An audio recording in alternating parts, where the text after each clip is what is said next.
to give you an update. You will remember 6 or 8 weeks ago, probably about 8 weeks ago, we took an offering in here because we wanted to print up a book called Kids Like Us and distribute it to teenagers across the East County particularly. And I want to just give you a bit of an update on that. First of all, that offering you guys gave was about more than twice what I expected. So we have been able to go full out. And let me tell you what's gone on since then. First of all, we have had pizza party, book release parties at 29 school campuses, 11 high school and 18 middle school. And at those parties, the kids consumed 700 pizzas, which you bought.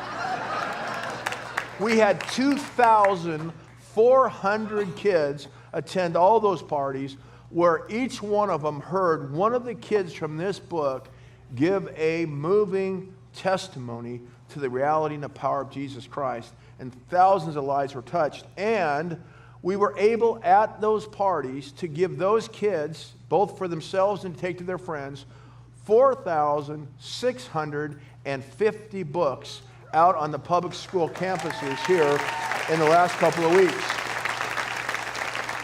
Now, in addition to that, we've given them out. In fact, I was talking with someone this morning, and they're working with the chaplain. The chaplain's trying to get these in at Juvenile Hall. So these books have been going out in venues, in churches, in places all over the county, and even other places in the state. So we have got so far over 7,000 of these books filled with these life-changing testimonies into the hands of young people. And let me just give you a couple of reports, because I've been getting reports daily. But let me tell you a couple of things. Are these books being read? What's happening to them? The day after we had this, the outreach at El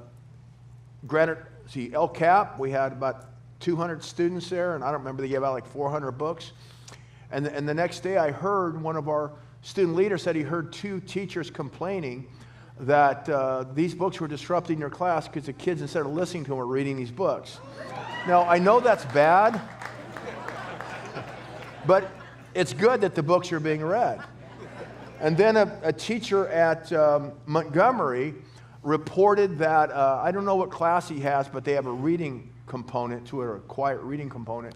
And he says it's 2 weeks later that every day there's a number of students reading this book in his class. And he said even 2 weeks later, when you walk down the halls, you still see kids walking with these books, because these books are being read and passed on, because these are books of hope. And they're being given to kids that don't have hope or direction. And I thought I might just read one thing.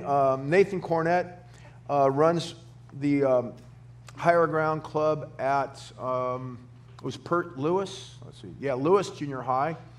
And he just sent me a picture of a Facebook conversation he was having with a young man named Isaiah. I've never met him. Comes from a very troubled home, but he's begun going to that club.